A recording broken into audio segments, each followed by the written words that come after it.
Good evening, everybody. This is episode 5 of the Grognard Grumbles. I'm your host with the most, Cody Broussard. And tonight we have a very special guest, the Bards of Greyhawk, straight from Earth itself. I am also joined once again by my co-hosts Chase Green and Dave Ferguson. And it should be a very pleasant and funny and enjoyable, entertaining night. How's everybody doing tonight? Excellent. Here. Thanks for having us on, guys. Appreciate it. We are Bards of Greyhawk. Thank you. Yeah, it's great to have you guys on. Again, anytime I have anybody on, anybody new on, I like to have them introduce themselves a little bit and talk a little bit about, their experiences with gaming, how they got into gaming, and anything else they want to tell about themselves. And since we have two of you tonight, we have Jeremy Barber and Rich Lopez. Whoever wants to go first, or maybe you guys want to talk together. Just Jeremy, introduce why don't you yourself. go ahead and go first? Well, what do you want to know? You want to know, how I started gaming, or, what am I doing now, or, Oh, sure. what's your Yeah. Yeah. How'd you get into gaming? Well, guy down the street, Mike Beasley. I remember my first experience was playing Dungeons and Dragons on the Keep on the Borderlands, and my first encounter was a Sturge. Oh, yeah. Yeah. I just like the dice. I remember the dice, but I remember going to his place, and he had his dad had Axis and Allies set up in the basement, and immediately my curiosity was piqued. This is pretty interesting stuff, which I still play that Axis and Allies game too. That's a lot of fun. Oh, It's a yeah. good one. It's great. So what year was that, Jeremy? Oh, geez, 1980, 82. 82. So you were Yeah. playing BX? Probably. I had basic first, and then it was that. I mean, it was the basic with the blue book. Yeah. So it the was in the Holmes. box, and it came with the Keep on the Borderlands, as far Yeah. as I remember. And then it was the basic set and the expert set. We played those for a little while. Probably played the Isle of Dread, and what else did we? I don't know. My buddy Paul down the street was into it too, so he'd come up to my house, and we'd have the big table in the living room set up. And I don't know. Loved it. Good times. Cool. Anything else you want to tell us about yourself, or any other experiences you had in the past gaming, or maybe what you're doing now? Well, I mean, as this project was inspired by that. What, Rich, you came over to my house and found my box of all my old modules. Yeah, we And just started talking about it. Go ahead. That was what inspired the project of the Bards of Greyhawk, because Rich suggested writing songs about all the modules, which I said, that's a good idea. And then it was just kind of a fun little project. It wasn't real serious. So Yes. Have you so did you have a period where you dropped out of gaming, or have you just always gamed yeah, I since? mean, I went to school. I mean, I went to college for music, and I was Yeah. busy doing rock bands back in the day for years. And I don't think I came back to games until probably a few years back, maybe 5 years ago. I started coming back to games when we started this band. Yeah. Well, it's But I well, it's haven't great played to for have you years. back. It's Welcome fun to back. play games again. So do you Well, have thank do you have a group now? Yeah, I mean, here and there, you know how they go. You can keep it going, but this virus really put a damper on things. It did. Yeah. Kind of put a shot in the foot of the gamer group. Yeah. But we So still got together a few times. yeah, so is Rich game with you? Is he Yeah. part of your group? Yeah, cool. Yeah. We've been playing Boot Hill, and we played Starfleet Battles Oh a few yeah. times. Oh man, I love Starfleet battles. Yeah, that's fun. I don't know very well, so the last time I think was rather frustrating. Of course, they gave me the weakest ship, so. Yeah. Yeah. Well, that's a game definitely. You It's picked out the Orions, and next time I want to play the Orions. Actually, they're Well, like pirates. It would have worked if I would have had my extra optional weapons, but Yeah, someone we wouldn't should have allow given me to have them. it. Yeah, it was Chris. Yeah. And so Chris had the Photon torpedo and destroyed the whole group. awesome. Yeah, I love Starfleet battles. It's hard for me to talk somebody into playing a game, but when I can, I love it. It's a great game.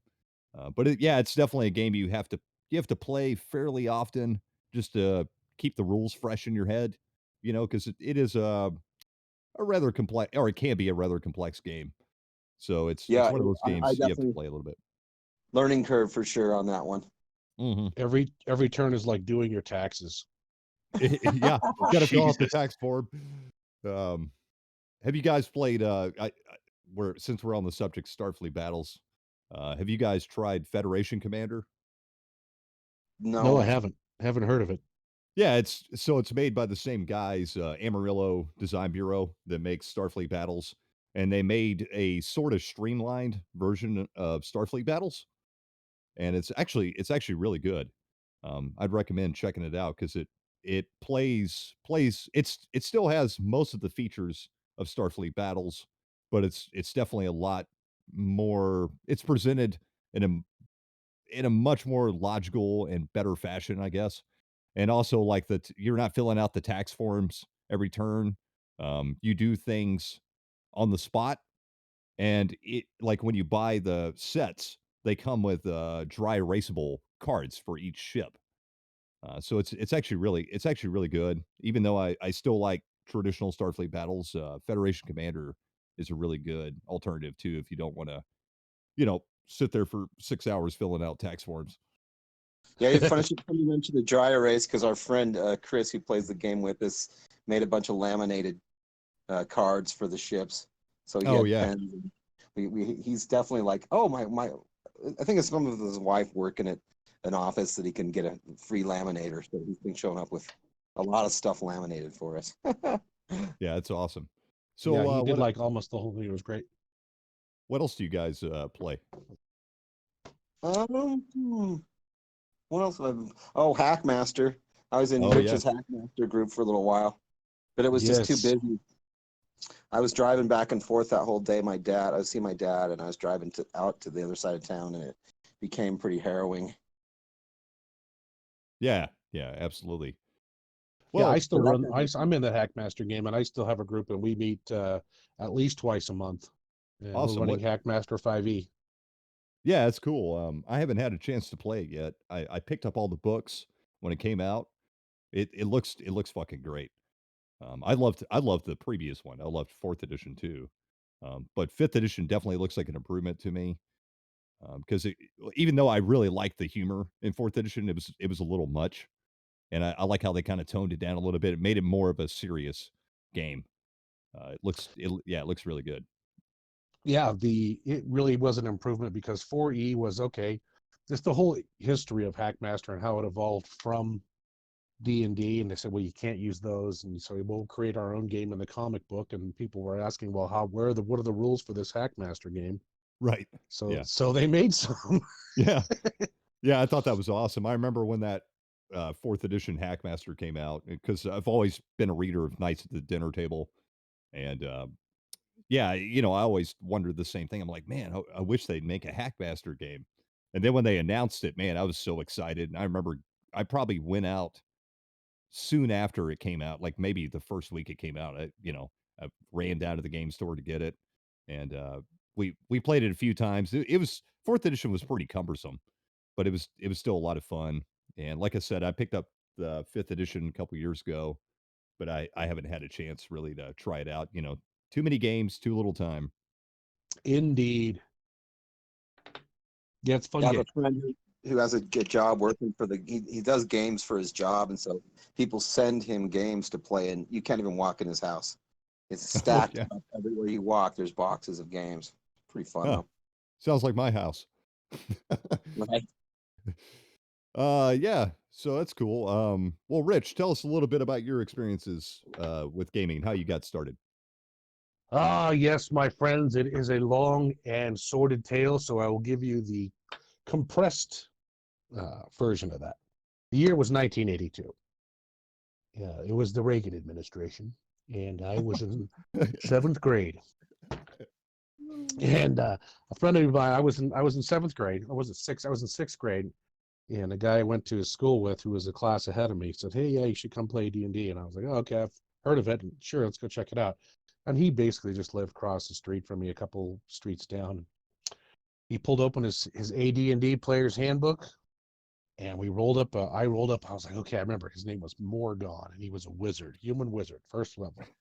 Awesome. And he ran me through a little homebrew adventure that he just made up on the spot. I had no idea. He pulled out his screen, pulled out his books. I didn't know if it was a module. I didn't know what it was, but I got to roll up my character, and I was just so excited. He had every color of those gem translucent dice, those early day dice Yeah. that were really beautiful. And I got to use all those. And I remember the red ones being distinct in color. And he had all of them. And we went through this whole adventure. And then the most interesting thing about that first adventure, there was a bag I found in some pile of treasure. And I unzipped the bag, and I couldn't tell what was in it. It was really light.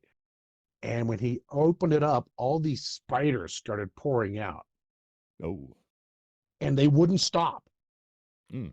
And they were starting to fill the room. So I ran out of the room and closed the door and ran out of that dungeon. And that's how we ended it. But I always remember that was kind of a weird magic item that I've always wanted to kind of reuse, and I haven't yet. But and then Yeah, from it's there, a the rest is history. I mean, we were playing AD&D, and of course, I went and started my game accessory addiction at a mere 12 years old. right. Monster Manual was first, and all the hardbound books, and then I had to get the red box and the blue box, and soon thereafter. I mean, and I had taken little breaks and stuff, but that's where it started for me. Yeah. So did you kind of have a similar experience as Jeremy? Did you drop out at any point, or did you just continue? Have you continued gaming all your life?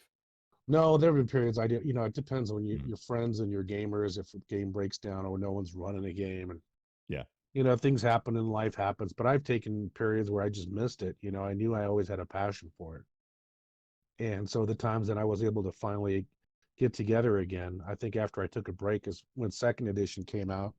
Right. A friend of mine was running a Ravenloft adventure, so Oh yeah. I ran a paladin, which was a ghost hunter paladin in Ravenloft, a special undead specialist, and that's the most fun paladin I've ever played. So that was Yeah. fun. Ravenloft's a blast. So Definitely second one of my edition, favorite settings. oh yeah, I played a couple of different second edition campaigns, and the second one was when Skills and Powers came out for second edition, Oh Yeah. yeah. Yeah. which I liked which it. was like which was like the second edition of the second edition, and they even prefaced it in those books saying, "Calm down, this is not third edition." Yeah. Yeah. I It remember. was kind of funny, but I did like Skills and Powers. I liked the options, and I really like just geeking out on how I could customize my character. I've always been like that, so that I'm that type of. Yeah, Skills and Powers was a really good supplement. It doesn't get talked about a lot. I remember when it came out, we used it quite a bit, and for a period of time there, well, basically in between that, it was basically 2.5, right? So Yes, between second and third edition, when that book came out, we used Skills and Powers pretty much exclusively until third edition came out, and we switched to third edition for a little bit. And I've already told the story. We didn't really like it too much and went back to second, but long story short, yeah, we really liked Skills and Powers. I still like it, even though I haven't used it in a while. I might have to dig it out and look at it again. yeah. There's some cool second edition groups on Facebook that I'm part of. Hmm. Yeah, so Y- that's cool. So the Bards of Greyhawk. So how did you guys get? Well, you told us a little bit how you guys got started. Um, Well, yeah. but The preface to that was we met in another band. That's how I met Poaching. Jeremy.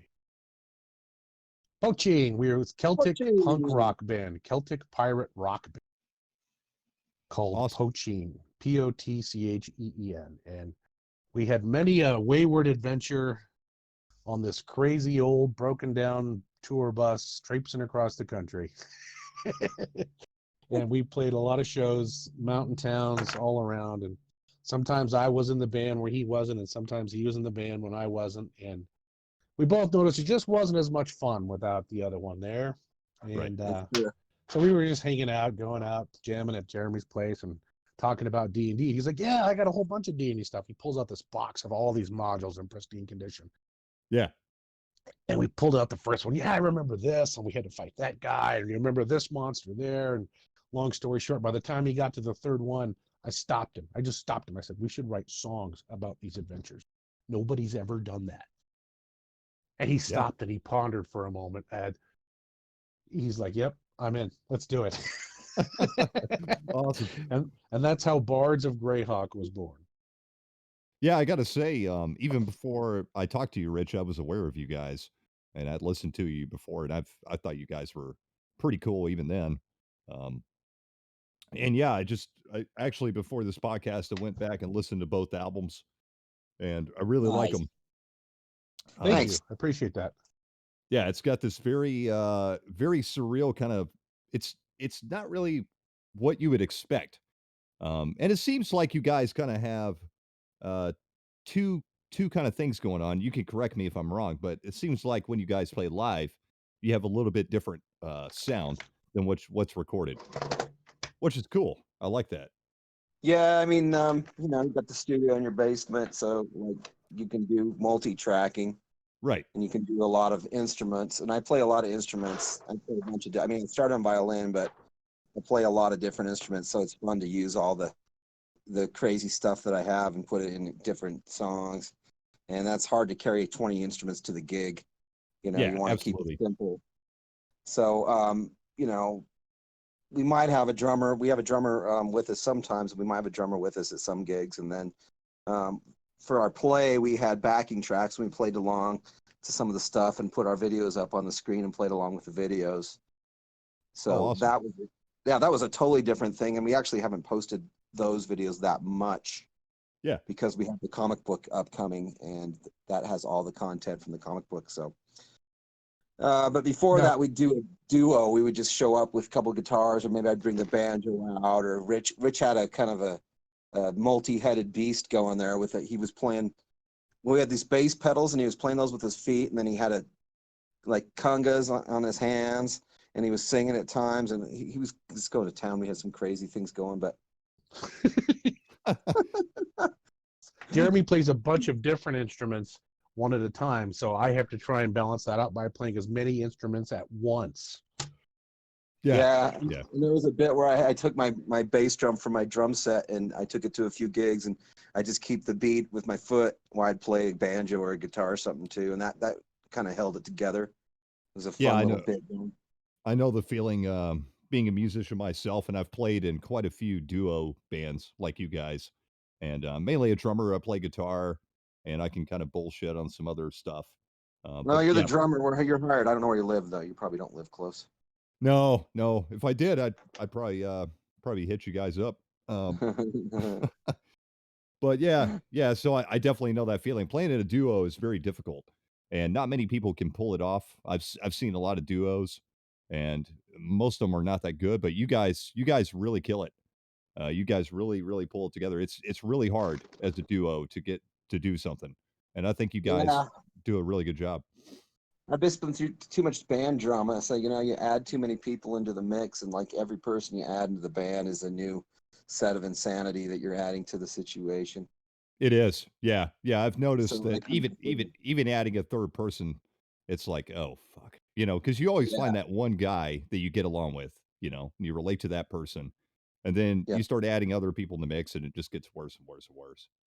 Yeah, it's just chaos doing bands. I've done it for years. It used to be probably, less. I don't know. I had so many bands crash and burn, so I think I'm just kind of sick of dealing with that, rebuilding the band because someone comes in and causes trouble. Yeah, absolutely. Or like, I kind of feel the same way. yeah, or like I remember doing my other band, Free Rat, and I just finished the album, and the guitar player says, "Well, I don't want to be in the band anymore." I says, "You're on the album. I just got the CDs." He's like, "Well, you have product." Like, well, I can't really market the product without you there to help me do it. So thanks. I appreciate that. Yep. But, Been there, you done know, that, man. Yeah, it's a pain So in the yeah, ass. we I'm not sure if you know, Cody, but we actually wrote a play called The Spider Queen Diaries. It was a comedic, theatrical, interactive live theater performance, a Oh, no screenplay. kidding. Well, tell us a little Hmm. bit about that. Okay, I'll be happy to. The Spider Queen Diaries was written as something fun and interactive because we knew we wanted to bring something else. If we go out and play conventions, if we go out and play these festivals, what could we do? So we took the story. It was one leg of the trifecta of awesomeness of law that we created. The Awesome. first one being it's the last six albums on our second album. the last 6 songs, I think he's Last meaning. six songs, excuse me. It's been a long day. It's been a long week. The last 6 songs, thank you, Jeremy, on our second album all deal with Loth. Yeah. And so that's what that's about. So we took those 6 songs, that basic storyline of going through the, the Drow city and, eventually fighting Loth, and we wrote a play about it involving 3 characters, a wizard, a fighter, and a thief, basically. A magical musical wizard. 1 female and 2 male characters. And those are the 3 characters in our comic book. Okay. Which is called Against the Spider Queen. Yeah. So yeah, we did that, and for the play itself, then we performed it live at a place called Voodoo Comedy Playhouse here in Denver about 1.5 years ago, and it was a packed house. We really promoted it, and we got some friends of Jeremy who are in the music and the theater scene to all play these parts, and we did it, and it was a really fun time. So, like I said, we narrated the story in between. We wrote it. I was the dungeon master, kind of being the MC.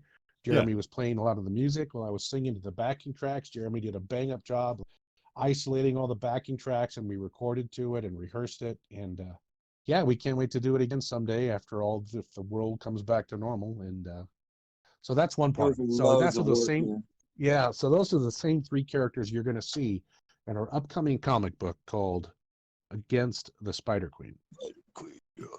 Yeah, so I've been hearing about the comic book, and from the rumor is Jeff D did all the artwork, correct? He absolutely did. Didn't Jeremy can talk about that? Too. Yeah, I did both of our album covers.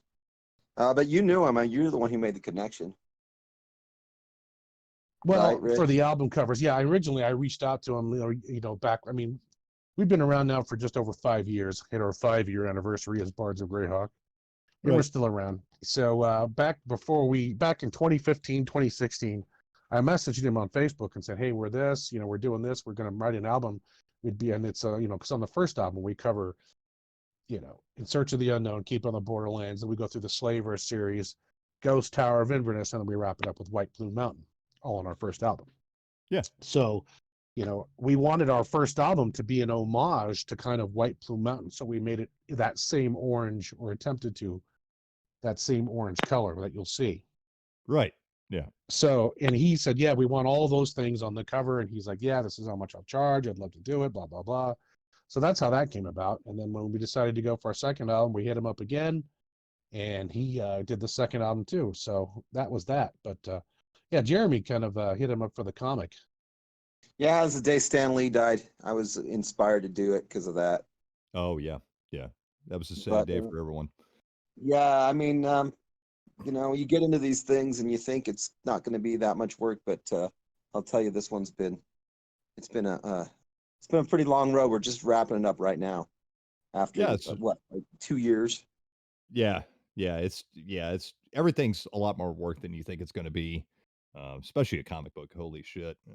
But it's really cool you guys are doing that. I'm really excited to see it. I've seen a couple preview pages, and it looks awesome. So when's the expected release for the comic book? We're looking at July, I think, right? Well, it'll probably show up in June. Yeah, we'll just say July or sooner, but just to give us enough breathing room. We were done, and then of course there was some last minute, let's change this, let's fix that. Here's a cool idea, and so we went back and super hyper edited everything, and then we made a coloring book that goes with it. That's all the black and white drawings. So that awesome. That was additional work. Yeah, but that was fun. I mean, I always remember the Advanced Dungeons and Dragons coloring book as a kid, because that was one thing I had just early on. Oh yeah. So yeah, I was real inspired by that, and just thought, oh, that'd be really cool to make since we're doing the comic book, make it a coloring book. That's cool. I think my family mentioned the idea. My brother, he heard the idea. I said, I'm making a comic book. He said, well, why not make a coloring book too? And I said, that's really cool. Yeah, that is cool. So how many issues are you guys going to do? You just doing the one-off, or are you planning on making like a series? Well, we'd like to do more, depending on the success and financial, stability of it. So we're not just bleeding money, of course, because we're having to invest up front and hoping to recoup. But yeah, if we can go ahead and pull off more issues. We'd like to start a line called BG Comics, and kind of like an homage to DC. Absolutely. And so that's what we'd like to do. So hopefully this will be a big hit. It'll be a big success. Just to give you an insider tip, we might release an EP of those last 6 songs to try and market and sell along with the comic book, almost like listen to the song as you're reading about it on the comic and then turn the page and the next song you can read all about it because the lyrics are in the comic book. Oh, that's badass. Oh, very nice. Yeah. Yes. Most of them we captured as much as we could, and we were dealing with Jeff. He's like, I can't fit all these words onto these. Like, damn it. We had to cut back. It's like, calm down, easy, geez, calm down.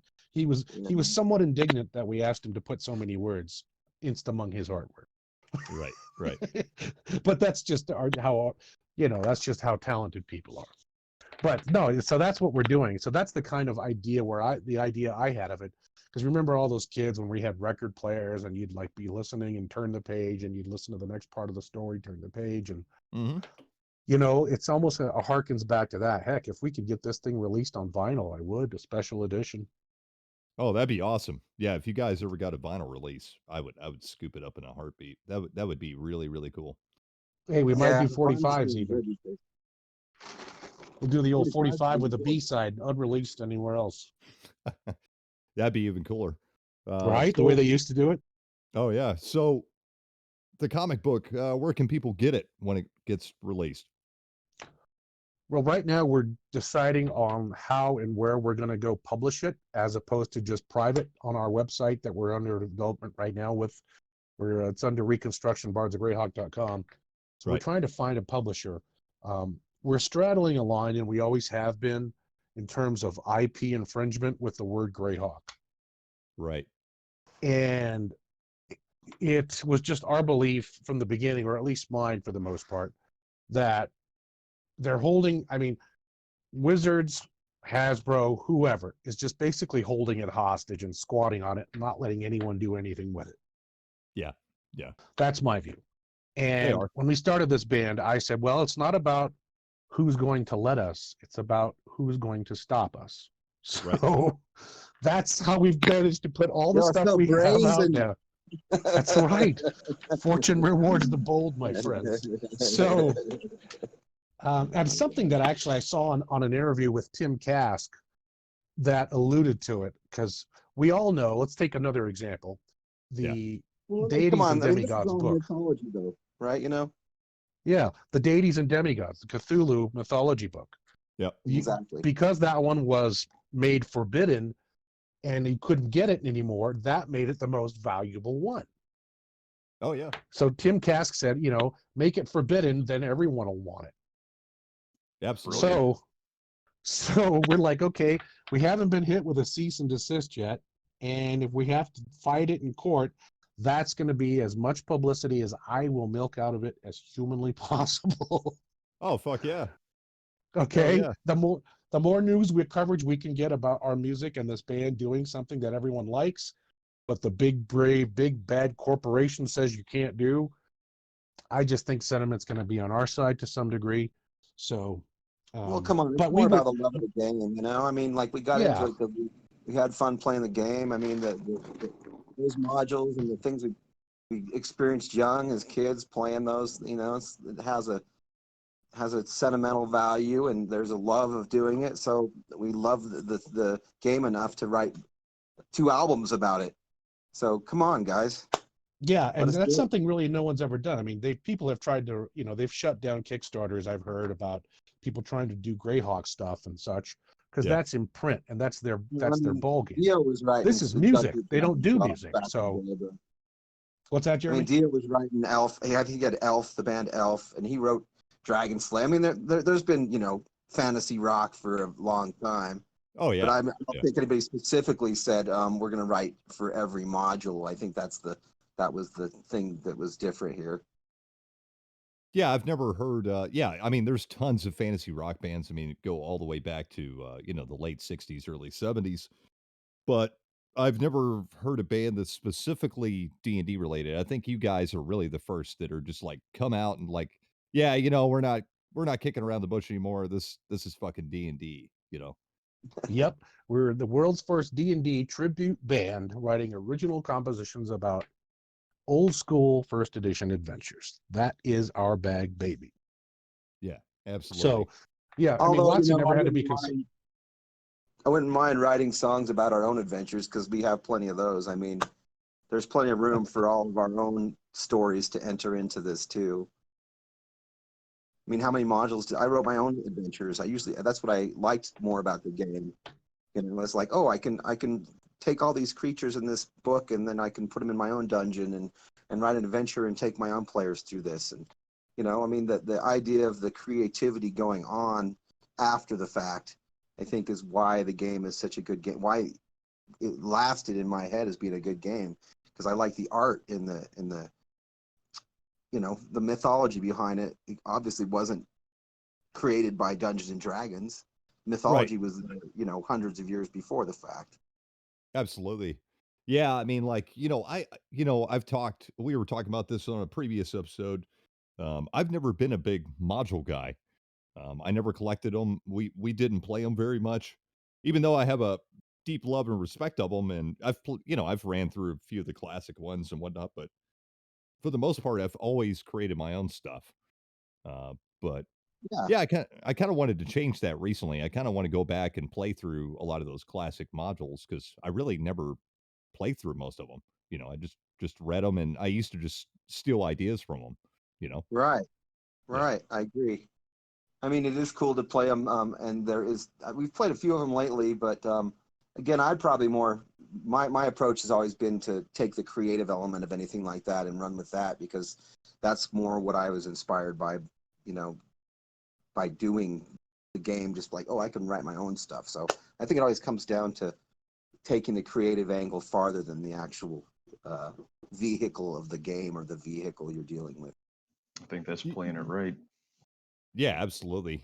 I mean, I think that's the strong suit of role playing games, right? I mean, it's limitless. You can do next to anything with it.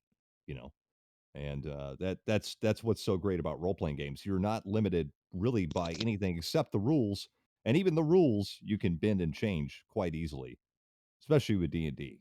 So Indeed. yeah, so that's definitely, I agree with you 100%, Jeremy. That's always what inspired me the most about Dungeons and Dragons is, yeah, I've always been attracted to fantasy and mythology and history, and D&D is just the perfect storm for me. It's all that stuff combined together, and you have the creativity and of course the art.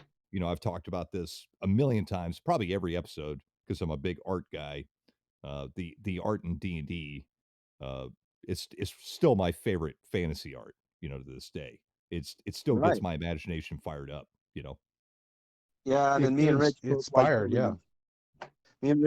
building the terrains too. I have fun build. I always did that. I always loved in the miniatures, Oh painting the yeah. miniature. Yeah, absolutely. I've always been a big miniatures guy. I still am. I play a lot of miniature war games, but also, I paint miniatures for D&D as well. And yeah, I've always loved building terrain and painting miniatures, and I like it all. I like all aspects of it. Yeah, it's got so many great facets uh to really find your creative self. Yep. Yeah, and you're absolutely right, Cody. And the one thing that was missing though was, I mean, there's custom art for every like scenes and modules and like almost like a novel within the modules and within the D&D books, especially deities and demigods. You know, those artists would paint the scenes involving those characters. Yeah. There were scenes Yeah. painted in the modules describing the adventures and portraying it. And that's really also a big part of what inspired our music. Is we found that there was a deficit of music specific about this. There was art, there was terrain, there was everything else. There were stories, modules, but there wasn't any custom music Right. about what these adventures were all about and the characters. And ultimately, it all goes back an homage for us as using the word Greyhawk is to where it all began, with Gygax and Arneson, Yep. you Yep. know. And Gygax, and now recently with the Secrets of Blackmoor, there's been more and more of awareness about Arneson, who kind of got lost in the shuffle there for a while, in my opinion. He did. Because Yeah. we're friends with Griff Morgan, and we've played in his OD&D game here in Denver. Right. The guy who produced, he and Chris, who produced Secrets of Blackmore, the movie. Yeah. And they thanked us in the credits, so we're gonna thank them in our comic book, and we're good Oh, friends awesome. with those guys. Yeah, so we're like, Snoop Dogg and Dre, Greyhawk and Blackmore, Nice. going back, you in trouble. Greyhawk OGs, first edition OD&D. Greyhawk OG, So Represent. man. that's a meme I made. Yeah, Blackmore and Greyhawk together. Now you in trouble. God. That's funny as shit. I'll post that in old school. It'll be Yeah. funny. It's one of my classic memes I've made. So yeah, that's what we're all about. We decided to relive those long nights from simpler times with hearts that still cry out for adventure. Yeah, it's Because great. each song tells a tale about the adventure in order to convey the fun, the magic, and creativity behind those classic adventures for like generations new and old. Yeah, absolutely. Yeah, I'm all about, turning. I mean, that's one reason I'm doing this podcast. One reason I started it is, I have a bunch of passions, but next to music, my next passion is games. I'm just as passionate about just gaming. I just fucking love it. I want everybody to know about it, and especially the old school style of gaming. And I think everybody, new or old, younger old, needs to know where gaming comes from and its roots. And especially the old school style of play, I think is kind of getting lost in the shuffle, except for us, you know, except for the grognards. I'd kind of And like relate it to old video, like when video games first came out, yeah, when you're sticking in the quarters in the machine, right? And they were designed to take your quarters. So you didn't really last long in any of those original video games, right? You'd oh play yeah, your quarter, you'd last maybe 2 minutes, and then you'd have to stick another quarter of the game.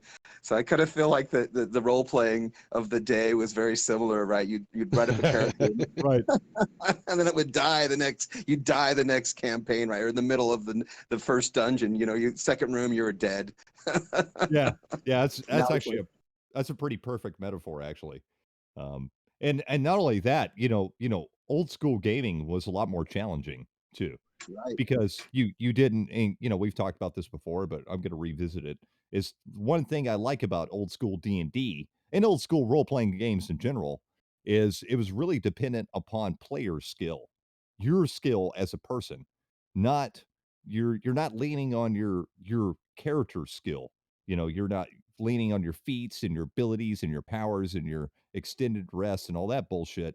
You had to be more creative and think outside the box and really really really really role play and really really push yourself to overcome the obstacles in the game and to survive.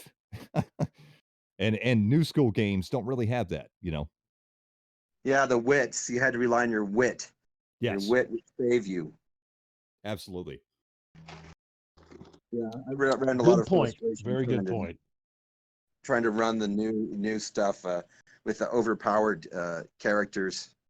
I was so frustrated trying to balance the game out lately. Just like, oh, I don't like this new edition. It's too hard to.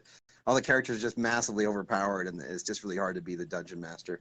Yeah, it is. Yeah, it is. And we were talking about this a few episodes ago that every edition has had this kind of uh power creep, but it's also had this kind of there's this kind of changing of hands here where it used to be more DM power, less player power. Now it's kind of flip-flopped. Now it's all player power and less DM power. And it's really a fucking headache if you're running third edition and on as a game master. It's a real pain in the ass. I think everybody agree here. I think everybody here is a game master. Right. Yeah. Definitely frustrating. Yes, it can be. It certainly can be. But yeah, so going back, I'm going to rewind just a minute. Rich, you were talking about Dave Arneson, Secrets of Blackmore. I watched that when it first came out. I've always been very interested in the history of D&D and have always been pretty well read up on it. And Dave Arneson, I've always given a ton of credit. And I'm so glad that documentary finally came out and a lot of people are getting aware of it now. Um, and not only Dave Arneson, I'm also glad that they're getting aware of that whole group. Dave Wesley, who Yes, yes. I personally credit. I think Major Dave Wesley, even though he denies it, I personally credit him as the real creator of the role playing game. But Dave Arneson really, took those ideas and took it to another level, and then Gary Gygax took it to another level. And I never miscredit Gary. I mean, I used to talk to Gary personally, and he seemed like a great guy. I never got to meet him in person, but we kept regular email correspondence for many years, and he was a really good guy. Um, and I mean, if it weren't for Gary, we would not have Dungeons and Dragons, and we would not have the modern role playing game. I think because I don't think Dave really cared about you know that he just wanted to make a game that was fun and just he just made this game for his own personal use basically. And I don't know if we would have ever saw Dungeons and Dragons if it weren't for Gary Gygax. So Gary Gygax deserves all the credit he gets, but Dave Arneson definitely deserves just as much credit in my book. I agree. I agree. And I'm glad they did that documentary as well. It helped. It was really, really different to watch, and it had its own feel and its own vibe as they did it with, it was very dark and very, it had a very specific, slower pace to it, but it kept me intrigued, the whole time. So that's the I main thought thing. I thought it was really good. I actually personal friends with a guy that he was not part of the first generation of that group, but he was part of the next generation. And he grew up around that in Minnesota, around the Twin Cities, and he lives up there now. He just recently moved back up there and plays with that group still. He goes over to Dave Wesley's house occasionally, and they play war games. And he's played in several Blackmore games since the 70s, and he's told me a lot of cool stories. And yeah, I would love to go up there and game with those guys sometime. I'm hoping I can convince my buddy to get me in on some of those games because that would be awesome. You just show up at the front door with some snacks and you're good. Yeah, a case of beer, ready to go. Yep. You know how it is. Yeah, sure. We got a character for you. Come on in. Yeah. Anyways, I didn't mean to get it way No, off that's subject fine. here. But No, that's yeah, fine. yeah, Secrets of Blackmore. If you haven't watched it, I highly recommend it. I'll definitely plug that. And so, where you guys are you guys have you guys done any touring in the past 5 years since y'all have gotten together? Yeah, Touring? No, we hope we to, did but we some. haven't done any touring, but We went. toured We around not the as state a bit. far. We went out of the state with the Irish band a few times since then. But Yeah, most but of the time we spend in creative mode. I mean, I get more from the creation of it than the live performance of it, even though I like the live performance angle. Yeah, yeah. So you guys are more studio focused. Well, yeah, I mean, the hard part, you run into is if you're a Dungeons and Dragons tribute band is, it's a niche type of music that Yeah, is pretty specific to one or two situations, and then the the cons are all right, but it doesn't mix well with a live band. right. Uh, Yeah. we had a conversation with, I think it was Terry Pavlett. He was a drummer, and he talked about what was his name, Jim the Bard or Tim the Bard or some other guy that was doing the game conventions. Ed, I think it's Ed the Bard Ed the Bard, or okay, whatever his Ed the name is. Bard. Yeah. But basically, he said the guy would set up all his amps and do really cool stuff, and then after a few years, he kind of vanished from the scene. And because largely, you got people trying to play a game, and so if you're playing loud music, it's very contradictory. Yeah, absolutely. Yeah, I could Well, in definitely. that regard, we have played a number of conventions here in Colorado, around the state. Yeah, I We mean, but started off playing. Yeah, we started off playing at Genghis Khan. We played that twice. Last year we played Kobold Con. It's a relatively new con down in Colorado Springs, about an hour and a half south of Denver. So we played around that. We played Rocky Mountain Con, which is on the north end of town, and so we played that one. And we also played a very cool con up in the mountains.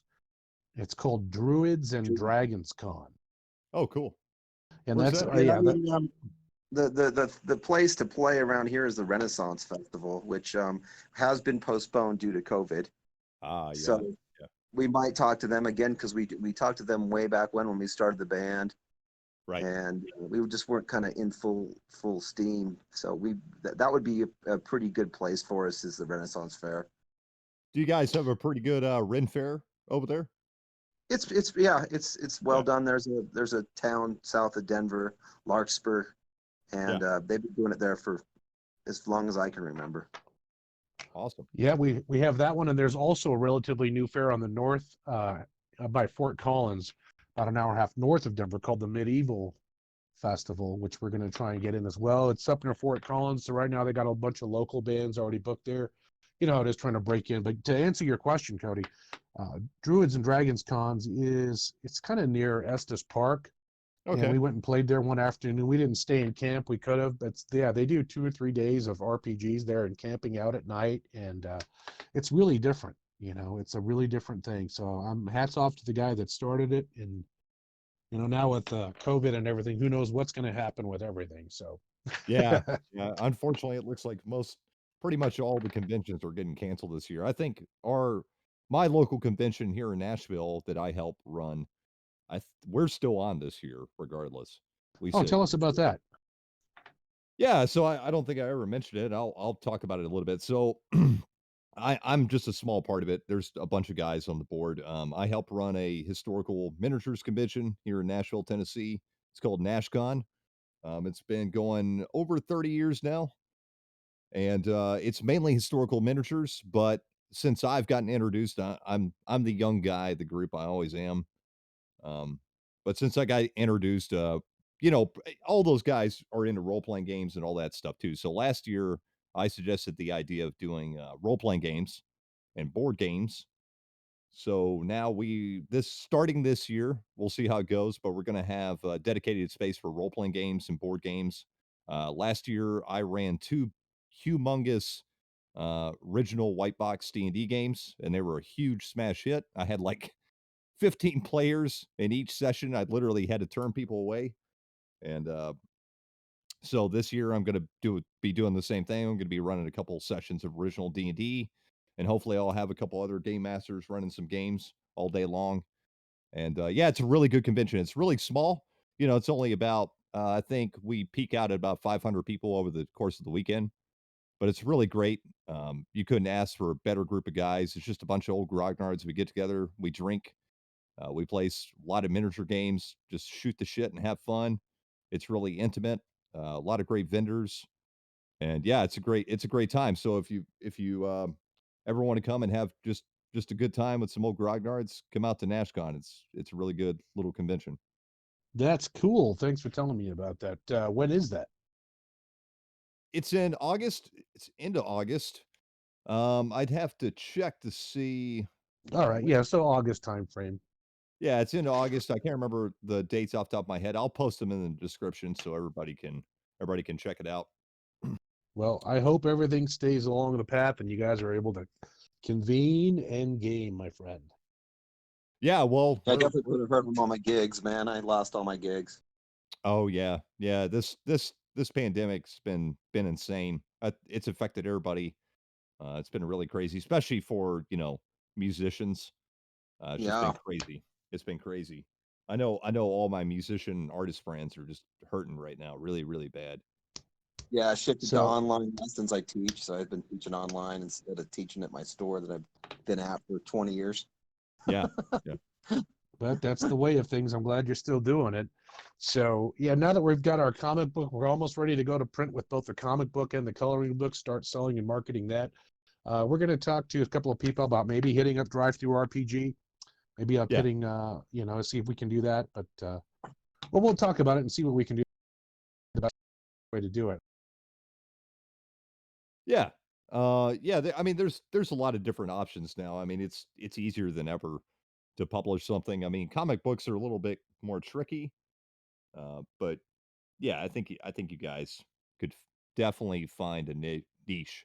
And I mean, most comic book fans are D&D fans, so I don't think you'll have any trouble selling it. I for one will definitely buy up whatever you guys come up with. Well, I appreciate that. So that frees up word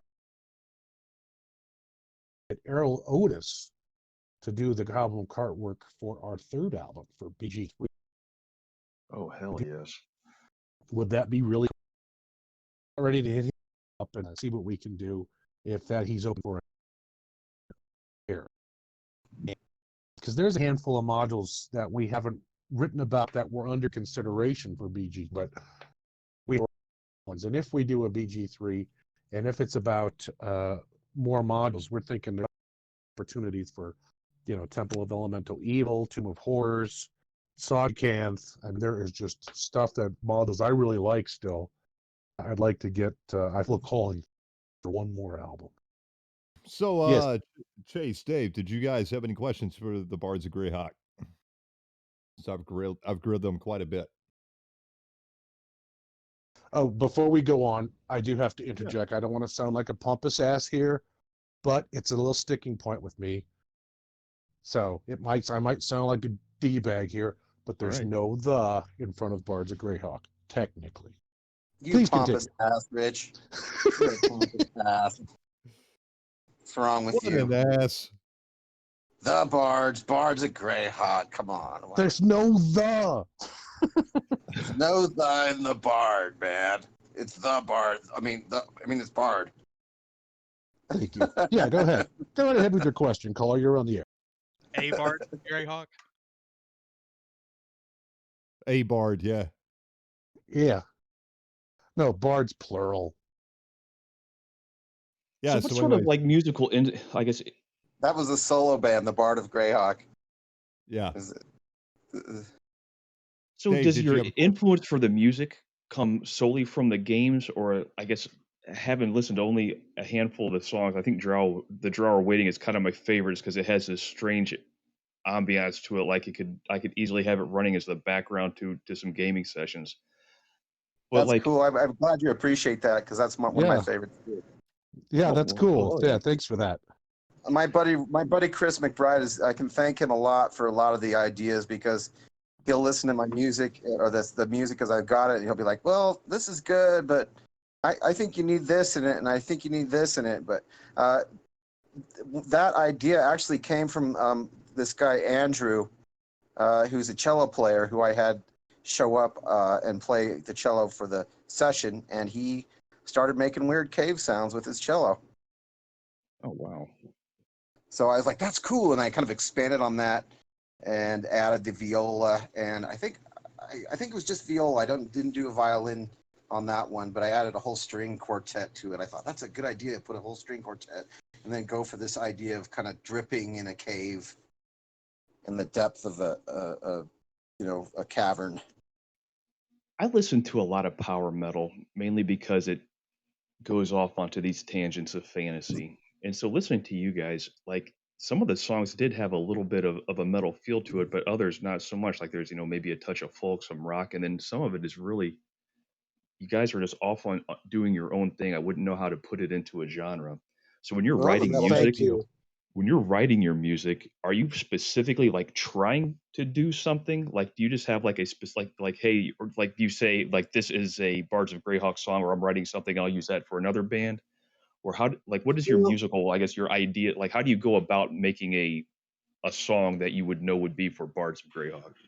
Well, this was very specific, I mean, it was with the idea of the modules in mind. So, I mean, I think I started with like synthesizers on the Giant stuff was just real basic, and it was just little synth parts. But for the Fire Giants, for instance, I found a little steam patch on the keyboard. It said, "Oh, this sounds like a volcanic steam vent," and that's what started that one. It was more specific to the idea of what the imagery of the module would be. Whereas in like the Loth stuff, that's demonic heavy metal.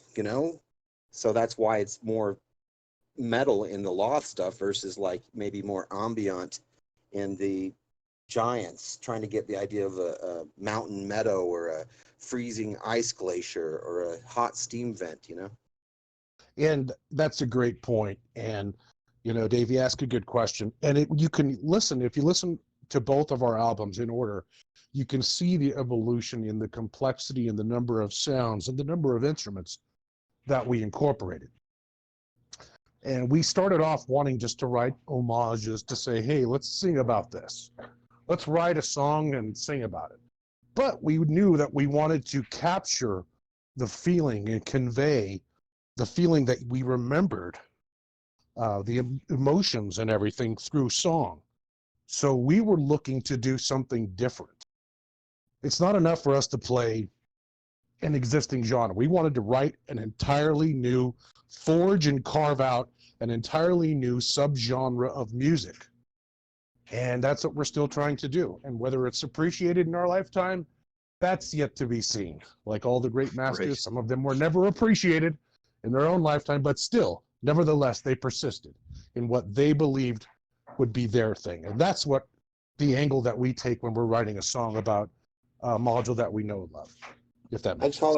I'd call it mood music, really, because Right. you know, as a guy who's like classical violin player first, that was a term you got, you know, got thrown around in your theory class back in college. Mood music. But you know, I mean, that's pretty much the idea of most music, is it puts you in a certain state of mind, depending Right. on what kind of music you're listening to.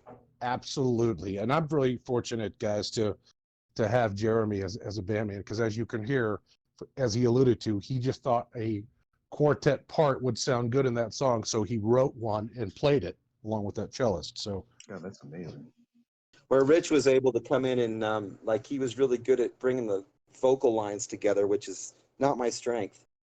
So, you know, I'd get the music to a point and then I'd call Rich and then he's like, okay, here's a cool vocal idea. Let's try this. And Rich would usually write the melodies, the vocal melodies, and organize the rhymes and come up with that one rhyme I couldn't come up with. And that was the other side to it that was definitely appreciated when Rich was writing to the music.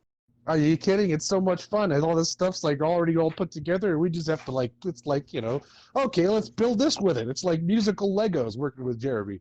It's awesome. So he's got all this Legos. Look what I made. And now we can build something with it. And Jeremy would do that. He would paraphrase in writing the synopsis of the album or what we're writing about. And I would take that and we would write lyrics to it. And it's all about meter. I'll give you one example that was a lot of fun. On our second album, there's a song about the Kuatoa specifically for that module, and D2, I believe it is. And it's called Haters of the Sun. And it mentions the Svirfneblin. Yeah, who could In use there. Smurf Nebula in the song? I was impressed because I would have never He's thought like- to do that. He's like, you'll never get Svirfneblin. You're never going to fit that. And sure enough, you know. I fit never it in try there. and pronounce that. Yeah, I exactly. wouldn't have probably pronounced it either. Svirfneblin fight the drow. So with those two, so for the first two albums, you're writing music that goes along with known modules.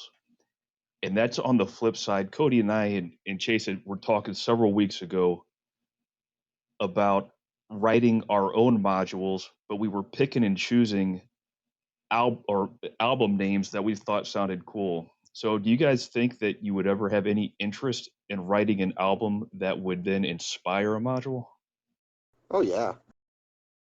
Yeah, that's what Jeremy's talking about, how eventually, I mean, we've got our own homebrew stuff that we've run as DMs and as creators, that we could create our own characters and create our own, you know, adventures that we could then, you know, publish as actual modules possibly, but also write music about, so that no one can come after us for writing about their characters and using their Right. characters, for example. However, So though, yeah, I mean, absolutely. I really feel like you know, the idea of a medium to write with, like I did my band Riddle House with this guy Jeff Leonetti, and that was his first thing, is like, we need a medium so we can put our music to this medium, so it's easier to get the ideas around. So, you know, that's why that idea works for me less, because that's not a medium. You know, it's like, well, what am I writing about? So, you know, with a picture in your mind, I think it's easier to write a song. So being bards in real life, when it comes to gaming, what kind of characters do you guys like to roll up? I like Rangers and Rogues. You are in good company with Cody. You mean thief? Rogue, yeah, Thief, yeah, not Rogue. Rogue is a new term. Hey, Rogue is old school. That came from Rollmaster. Yeah, Rogue's fine. The Rogues. Rogues Rogues Gallery, in man. the Come word on. rogue is in the player's handbook as a thief title for a specific level. Yeah, Yeah, it's I a, like the So sneaky guys, archers. I like to fire arrows and like run around and hide in the bushes and stuff.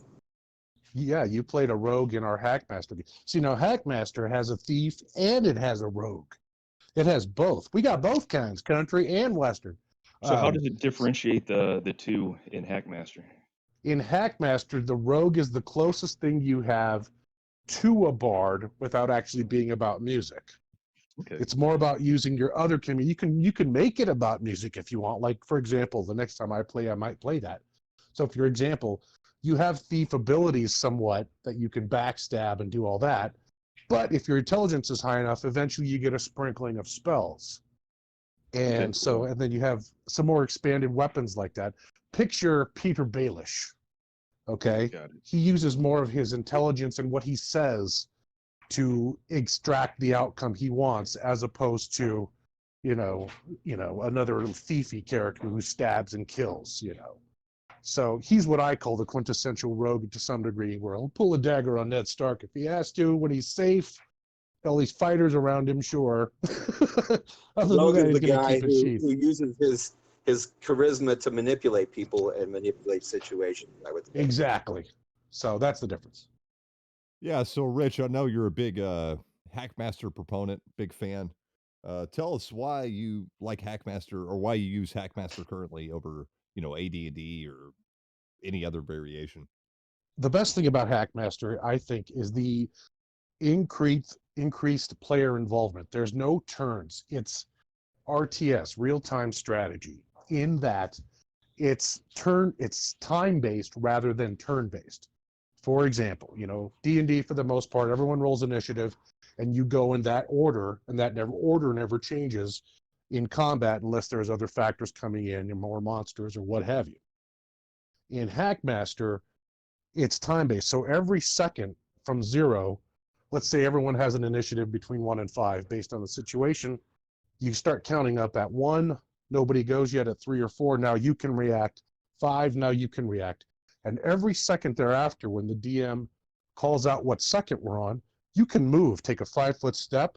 You can change your action. Okay, more monsters are coming. I'm going to cancel my spell. I'm going to draw my blade. Yeah. So, and that's the first thing. The second thing is competing roles. So when you're attacking the monster, the DM rolls a defense roll, you roll an attack roll.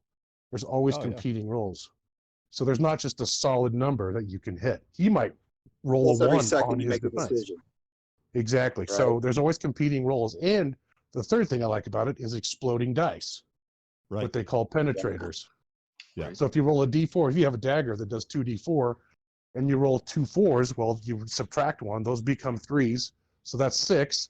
Then you re-roll and keep adding until you don't roll 4s anymore. So if you keep rolling 4s, that's going to do a lot of damage, more than you expect it to. And so it's just much more interactive, more realistic. So for example, the last thing is, if you have like chainmail, you're a lot harder or a lot easier to hit. Your defense goes down, but you have damage reduction of like 4 or 5 per hit. So every blow does that much damage off. So it's like Excalibur, and they even use that in the book. They reference the scenes of the knights fighting in Excalibur when they're just pounding on each other, Yeah. but they're really not doing a lot of damage Yeah. per hit. So Yeah, a that's lot how of it's that. more realistic.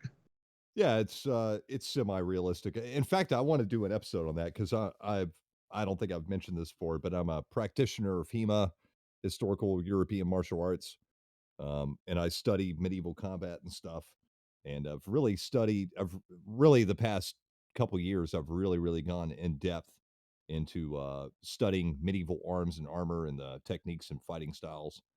And so, yeah, I'd really like to do an episode on realism in role playing games and what's real or not, because I think it's really gotten muddled, especially with role playing games. People have a lot of and movies and everything else. People have a lot of misconceptions what's real or not. I think it'd be an interesting discussion. But yeah, That's funny. Like I remember like getting plate mail in the beginning, like when you started playing Dungeons and Dragons back in the first. Oh yeah, I have plate mail, and then you wouldn't count any encumbrance or movement during the game, and your fighter would have this excellent armor class, but you wouldn't be drowning in a pool of water or something. Right. Yeah. Yeah. I think encumbrance is one of those things everybody tends to ignore a lot just because it can be a pain in the ass. I had people get Yeah. pissed on the Doff and Dawn armor too. I had a few players Oh, get yeah. really angry at me. That one. Yeah, and actually D&D's quite lenient on the donning armor because donning plate mail armor by yourself takes a little time. takes a Slightly. long time. Yeah, so anyways, since you guys are Bards of Greyhawk, not the Bards of Greyhawk, Woohoo! Correct. since we do have the Bards of Greyhawk, I want to bring up this discussion because it's been floating around a lot in the old school community, and I harshly disagree with it. I think it's fucking stupid. I want to get your guys' opinion on it. Me and Dave, I think Chase has been in on the conversation too. I've always liked bards as a character class, but lately around the old school community, there's been a lot of hate for bards. What's your guys' takes on the bard class? Well, I never played a bard. I don't think ever. You know.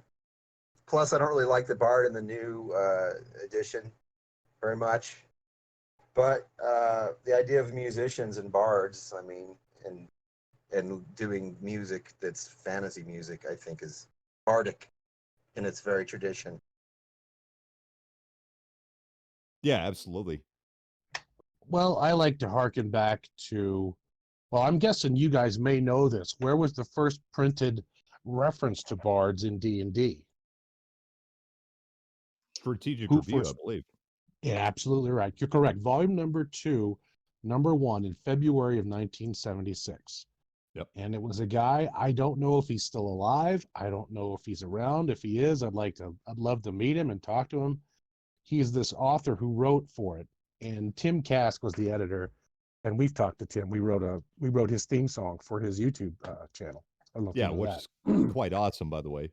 Thank you. Jeremy did he wanted a banjo song, and Jeremy did that. But we'll talk about that here in another sec or something. Yeah. But right now, he's talked about it, and he says, and it's the best argument, and no one ever reads it, basically in a nutshell, that it's a logical addition to the D&D scene, and he's composed a hodgepodge of 3 different kinds: the Norse skald, the Celtic bard, and the Southern European minstrel, as examples to put in each of your genres if you were using those, in my opinion. Mm-hmm. The skalds were often warriors who was a kind of a self-appointed historian whose duty it was to record, the ancient battles, the blood feuds, and the deeds of exceptional prowess by setting them to verse. Yep. Much like the Greek poets did. Yep. Tolkien, Mm-hmm. a great Nordic scholar, copied this style several times in the Lord of the Rings trilogy. For example, Bilbo's chant of Arendelle in The Mariner. Yeah. Yeah. So there's that. The Celts, especially in Britain, had a much more organized structure in which the post of bards was an official historian, and I think that's how the whole class system and caste system that you see in the back of the player's handbook, the first edition, comes out. But and you had to be part Druid. There were connection to the Druids as part of that Celtic culture. Right. You had to be trained by a Druid and such. And then you have the European, far most common conception of a bard, a minstrel who entertained the courts, princes, and kings of Italy, France, and Germany, etc. So I think it's a very logical addition to play. It was made basically, excuse me, it's the first prestige class before there were prestige classes. Bards was the first prestige class. They just didn't call it that. Yeah. Or you had to have a prerequisite level of other things, so like that. So that's why I liked it, and I'd like to thank Doug Schregman for presenting the most logical case for bards, since you have to be freaking Perry Mason these days just to talk about bards for anyone who hates them. That's what I do. So Rich came up with the name, by the way, because he likes bards a lot. So before I even had known it, he had already decided it was called the Bards of Greyhawk. I think he'd already made the website. He says the band's called Bards of Greyhawk. I said, okay. Yeah. We had talked about it briefly, and we were going to go with Blackmore, actually. That was one of the other options. I don't ever remember that. the Bards of Blackmore, because it just kind of rolls off the tongue with the alliteration better. But I'm glad we stuck with Greyhawk because it's our first love. You Yeah, know, the first absolutely. gaming world. It was that first fantasy land that all these places took place in, and we loved it. Gary Gygax created it, and you know, yeah, they're just squatting on it. So I guess, since you're not using it, we're gonna do stuff with it then. Fucking right. Yeah, I've You always know, yeah, I've always been a big fan of bards. They've always been one of my favorite classes. And I never really saw a lot of hate on the bard class until recently. And it's really baffled my No. mind. I started digging into it, and I think I know where the root of this came from. And okay. I'm not gonna bash this guy too much, but I would like to have him on to maybe argue or discuss a lot of things with him because I disagree with a lot of things. Is the RPG pundit, and I didn't see the hate for this until the RPG pundit did this video about why bards are bad, why bards are shit. And and it seems like, a lot of the old school guys like RPG Pundit. I'm not a big fan of him. I disagree with him on a lot of points. I think he's full of shit most of the time. Um, How do you and really feel, Cody? yeah, no, Just ask the that's guys who made Titanic what they think about bards. yeah, and if I would love to have the RPG Pundit on to talk to him about it. I'm not like talking behind the guy's back. I want to fucking argue with the guy and talk to him about this a lot of things actually. But the bard thing really pissed me off, and it really pisses me off that people have a lot of hate for bards because I think it's a great class. It's the idea of the class. Yeah, not only does it go back to it's in every mythology, it's in every history. It's totally connected to D&D, but also just in game mechanics terms, it's the perfectly balanced class. It's a jack of all trades, and it's great when you have a small party and you say you don't have a thief or you don't have a wizard. Well, you can have a bard, say, in a three-man party, and he could be the thief and the wizard and whatever. So it's a great role class, and I I don't really understand where the hate comes. Well, I do understand where the hate comes from. I think the stem comes from RPG Pundit, to be honest, because I Well, see, really and didn't. that's where I disagree with you because I like approaching it as like an Iron Age setting and game, slightly realistic maybe, but I still like fantasy, right? But I Yeah, don't like the bard as being this catch-all, I can do everything, and or just some slap ass, jackass. Oh, like all the jokes nowadays where they're screwing everything, and yeah. like how they just turn into like this slapstick comedy thing or stupid jokes, they're court jesters and that kind of crap. I really liked what you were saying about them being like going back to the old bards and the skulls or to the strategic review thing or where kind of like a specialty class, like I don't know, maybe a fighter at fourth level, like when he's a hero can become one or something like that, instead of it being like this base class that just does everything. Well, it doesn't do everything. It Or does that a that just dips into everything, I Yeah, guess. but even the original Bard, that's what it was. It was a bunch of classes combined together. Right, and I So think the original bard was kind of shit. So I mean, and I love first ed, but I yeah, don't like the implementation of the bard at all. You have so to you don't like assume Uh, the Bard. guy's practicing music all the time, so he's not going to have any time to learn anything else. He's a it bard. I can see what you're saying. I can see what Doug Schwegman provided were three different types of bards that I think would have seen better success if Gary Gygax et al. I like saying that. I never get an opportunity to say et al. As much as I should. Et al. Would have combined three different types of bards. For example, I see where you're going with it.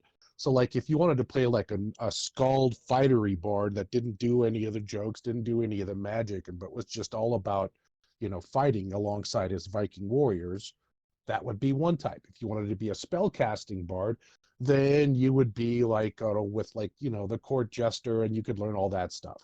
But if you wanted to be like a healer type druid bard, then you would be the more Norse style. And then if you had those three options, maybe it would have been more realistic. But I like that. But Yeah. Cody, I like what you said about playability because you're absolutely right, and that's one reason why I don't mess with it. Because at some point, as much as I like realism in games, I go back to what Gary wrote, in the DM's guide. First, it is a game, right? And so Right. you're right. You have to look at playability. So I kind of kill my own argument with that alone. Yeah, I no, remember RPG Pundit, and I had a response to him, and maybe I need to revisit it. oh, really? What was the Oh response? yeah, I laid, the bard instrument of the day, my friend, is memes, and I am a meme subclass of bard specialist. That is what I do. Yeah. For there, you can truly take it to the next level. And I took that meme that I posted recently in the old school D&D group about Lieutenant Colonel Nathan Jessup, A Few Good Men. And I said, son, we live in a world with games, and those games have to be run by DMs with screens. Who's going to do it? You? Right. You whiny player? So I took that whole, and I said, I took it to respond to RPG Pundit, and I said, son, we live in a world with songs, and those songs need to be sung by bards with lutes. Who's going to do it? You RPG Pundit? Bards have a greater responsibility than you can possibly fathom. You weep for the fighter, and you curse the bard. You want me on that lute. You need me on that lute. Bards use words like charm, persuasion, seduction. We use these words as a backbone of a life spent creating something. You use them as a punchline. I have neither the time nor the inclination to explain myself to a man who rises and sleeps under the blanket of the very inspiration that I provide, that bards provide, and then questions the manner in which they provide it. I would rather you just said thank you and went on your way. Otherwise, I suggest you pick up a lute and sing a song, son. Either way, I don't give a damn what you think of bards. Awesome. That's my Exactly. response to RPG That's Pundit. beautiful. Yeah. No, I actually gonna try to get RPG Pundit on here because there's several things that I strongly disagree with him, and I actually think a lot of his. I don't know why so many people think what he says. They take what he says as the gospel, and it's just one man's opinion, and that's fine. He can have his opinion, but I'm really tired of people just watching his videos, and it seems like everybody's like, "Oh yeah, storytelling in games is bullshit," or "Bards are bullshit." It's like, no, that's you just got brainwashed by the RPG pundit, and that's what you think. Huh. But that, Well, maybe we should write a song about RPG Pundit, yeah, yeah, maybe you and then should. we'll show him the power of bards. Touche. Not bullshit, just poorly implemented. Yeah. But anyways, Chase, what do you think of bards? Are we talking newer school bards or old school bards? Because those are Old school bards. We only talk old school here. well, I mean, because it feels like that's where a lot. I think that's where a lot of the hate has come from, is because the bards have become a joke, more or less. They've become the sex-starved maniac that just wants to run around and screw everything. And it used to be Yes. a very it was a hard class to be, especially at the beginning, and then it had a certain prestige to it because you had to work harder to get to it. Yeah, yeah, absolutely. Agreed. Agreed. Like 100%. they turn them into 5e is giving bards a bad name. they turn them into rock stars of the modern day, whereas like a bard traditionally would have been like a studied, intelligent musician. Yeah, And now it's just he's a sleazy rock star. He's a bard. yeah, absolutely. And Yeah, I they- think the whole- I think a lot of that is not just mechanics. I think it's also how people approach and role play and play the character, right? Um, it's not just purely a mechanics because I could play a fifth edition bard and I'm probably going to play it a lot different than most people are going to play it. I'm not going to play the sleazy guy that screws everything. He's going to be a different kind of character. I would love to play a 5th edition bard. I agree with you there. That is like an older character that's saying, "What's wrong with you?" Just like play a Grognard character in 5th edition, just to say, "What the hell's wrong with you?" Yeah. So that in the game he could say, "Back in my day," and then make a performance check about telling a Grandpa Gamer story. And Let me tell you kinda- something yes, about bards. that's my performance check. And if you want me to role play it, I can. And then it gives you the opportunity to then start doing it. I think that's how I would turn it on its head. Back in my day, we had hand and a half weapons. I love it. And we called them bastard swords, and nobody cared if we used that word. Awesome. Yeah, so what do you guys think of newer school role-playing games in the community nowadays? Well, we were playing, Jeremy and I played, and Eric, who's our part-time drummer, he ran a 5e game for us. We played a couple sessions, maybe 2 or 3, right, Jer? Yeah, it was That pretty was story fun. driven. It was different than like I don't know. It just was different. Yeah, it's definitely different. Difference being nice. Yeah, Just I don't know. It's again, if you've played the old school, I think you tend to ward the old school and you like it more. yeah, it definitely lends itself to a different style of play. I mean, you can try to run a new, and I've heard the argument you can run a new school game like an old school game, but you really can't. You know, it doesn't have the same feel to it. Well, I would take that up as a challenge. Yeah. After playing it, I will say here's what I do like about it. It's Hmm. very conducive to play. It's not really crunchy at all, per se. And it's simple enough that you can have your character sheet on an app on your phone, which is what I paid $2.99 for the app for every character. And it's just auto calculates everything. And all of the bonuses that you have are right next to the stat that applies. So it's very simple for a new player, especially new to D&D, to adapt to. And I think for the overall D&D cause, if you care about generations keeping playing D&D, regardless of what edition, that's a good thing. Now, with that Agreed. being said, um, I'd still it is very just conducive to just not being old school feel. But I would take up that mantle. I hear there's a third party product out there called Five Torches Deep Right. that tells you what to restrict and how to play it to give it that old school feel. Because I would try and if it's possible to recreate it, sure, because that's what the vast majority of the younger generation. These kids today, you're all playing 5e. Yeah, it doesn't. It never really matters to me what people are playing. I'm just happy to see people play games. But I There will you go. say, just to write off your back a little bit, I will say I think it's a lot. Honestly, old school D&D is a lot, in my opinion, is a lot simpler than fifth edition. Like if you're playing BX or first edition or something, it's a lot easier to teach somebody how to play that than it is fifth edition. That's just my opinion. That's been a There's while just not since the I've actually products. played. Yeah. What were you saying, Chase? I'm sorry. I'm just saying that there's not the products that are supported for the older ones like there are the newer ones. Well, no, that's not necessarily true because you got the OSR products now, and there's a ton of shit out there, and Yeah, you but got for OSR, you've gotta have the interest to learn it. You've got to be looking for it. I mean, it's not out there. I mean, fifth ed is it's highly marketed. So unless you're Yeah, looking for you something else, search then it's not gonna D&D, for you. that 5th edition's going to come up.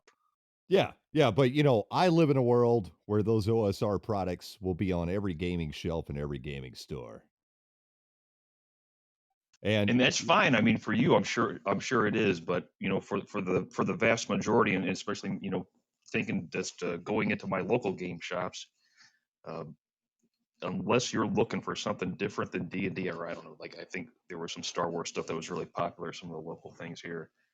Um, there's just not a lot unless you're going to go hunting for it. no, there isn't, and you're absolutely right. I mean, most people are like that. They're only going to look into what's in front of them, and Yeah. it's It's not. like music; it's the pop of games. Yeah, yeah, same thing. And it's not just D&D, yeah, and it's music and I see the same thing in miniature games. Most people only are exposed to games like Warhammer, which I'm a big fan of and all that, but it's the same kind of deal. They're not exposed to say these Civil War games or Napoleonics or whatever I play or Starfleet battles like we were talking about earlier because you're not going to find that on most shelves of the game store. I think video games have really changed the way gaming is too.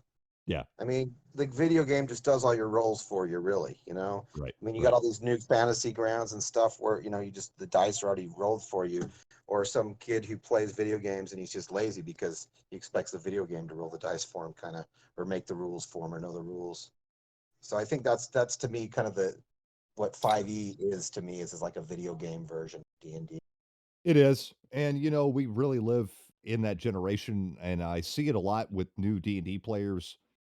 They expect the game to be like a video game. And 5th edition really does give them that experience. And I guess that's, I don't know, it's not the greatest way to approach it, but again, I'm just happy to see people play games at the end of the day. You know, Yeah. I'm not saying And we've I had a never resurgence, haven't it? I mean, it's come back a lot since, like, in the last 5 or 10 years, it's become real popular again. It has. Yeah, yeah, it's really exploded and it's come back and it's great to, walk into the game store again. I mean, like, I'll walk in on my usual gaming nights are, Tuesdays and Saturdays. And I'll walk in Tuesday nights at the game store and yeah, there's like 6 groups there, playing D&D. Where, 10 years ago, I there was us and that's it. So yeah, that's fucking great to see. But yeah, I still hope that, a little bit I still hope that some of those people get aware of some other experiences, because there's other stuff out there besides just 5th edition, and, the old school games still have a lot to offer in my opinion, and, And that's you're absolutely right. And that's part of the message that we would bring, because we're old school. We played first, we started off with first edition. And we want to make sure because a lot of these kids, these younger, they've never heard of White Plume Mountain. They never heard of Ghost Tower of Inverness. They never heard of all this cool stuff where it all began. Mhm. Like for example, I'll give you a case in point. We had some great interactions working with as many, or working with some RPG creators who are supporters in the industry. The first one we did was Alan Hammock, if you know who he is. No, I'm not aware of it. He's the author of Ghost Tower of Inverness, and he authored one of the Slaver series modules. Was Yeah. there in Lake Geneva with all those guys and helped contribute Super nice toward guy. the original Super DMG. nice. Yeah, he wrote a couple other modules as well, but he was part of that whole crowd, Okay. Alan Hammock. So, Yeah. we were writing a song about, one of his adventures, one of my top 3 adventures of all time, Ghost Tower of Inverness, in my opinion. It's a good one. Yeah. And so we're like, hey, where are you? We're going to have a convention because we wanted to sponsor the convention and get our name out. So the Mhm. way I wheel and deal with the con organizers is like, well, if we can fly out a special guest that you can present, that'll make us a sponsor. And they're like, okay, we'll do that. So we kill 2 birds with 1 stone rather than just paying the con to, hey, yeah, now we're a sponsor. We pay for him to come out. We get to, meet him, he sign all our stuff, and we, presented by. So it was a good thing. And he was at our table and everything, and he was there, sat with us and at our booth and everything. He just was real cordial with everyone. And after he left, I remember that Sunday when he finally left, I was kind of cleaning up the table, and I had the original DMG, and there was this younger lady who was a few tables over, and she was like, "Hey, that's cool. I've seen that. Can I look at that?" And so she was kind of flipping through it, and I was like, "Wow, this is so old school." I go, "Yeah, that guy that was just sitting here with me. Yeah, his name." I flipped to his name in the back where Gary thanked him. I go, "Yeah, that's him." And her eyes just like looked up at me that she realized that who was just sitting with us this whole time, Oh that she yeah. had no idea, you know. So Yeah. that's kind of why we do it. That's a good example that characterizes the whole how we can bring awareness to the new generation of what it is and what it's all about and where it all Not starts. to mention those guys were heroes kind of on some level. Like as a kid, you're meeting your guy that you were, oh, I remember that module, and wow, I remember how cool that was. And then you meet the actual guy that wrote it, and Yes, I mean it's very exactly. I relevant. mean not to do blind hero worship, which is also something you want to guard against, but he was just, it is like meeting a teenage hero of yours, not like almost like, yeah, I meant like a rock star to us, he is a rock star. Yeah. And Yeah, those old writers and artists and stuff really were like rock stars, and I think part of the reason why they were is because there was a lot more mystery to things back then, right?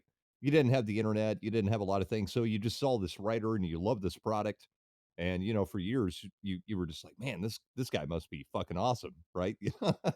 And then, Well, yeah, it's the that's a good way of putting inspiration, you got so much inspiration from them, and that's to me what my hero. I'm not about blind hero worship. It's more about what really got under my skin and got me Oh, thinking. I agree. I'm not saying with us, but I'm saying in the industry about that. Yeah. But Jeremy's absolutely right. So it was such an influential, as gamers, Right. we took ideas and that's the kind of style that we wanted to create. So between that and then working and meeting, Jeff D, because we flew him out, he and his wife, a couple years ago for Genghis Khan, and so we got to do that and meet him, and he signed all our stuff. And so, I mean, it's both experiences. That's the tradition that we've started that we hope to do here locally for conventions if we can bring people in. Mhm. And we also, my dream is to just, save up, get some type of vehicle where we can hit the road and play cons. And, because, I mean, before COVID, Yeah. COVID changed everything. Before COVID, there were practically cons going on almost every weekend around the country. Oh, yeah. Jesus. You could go and map it out if you set it all out, and if you were, famous enough and people wanted you enough. Yep, we've got, our summer con tour is all lined up. And Yeah. you just go place to place, stay at the convention, stay at the hotels. But there's more work to it than we realized. You have to have a crew that'll sit at the tables for you. You have to have a crew that'll help set up your music. So Yeah. you need roadies, con Found out roadies. what I want to do when I retire. Go to cons every weekend. Hell yes. Right? I'm like, this is living the life. That's what we play. We're not fighting with all the other bands trying to get into the same bar. No, we'll just go play live music where there isn't one already and carve our own niche.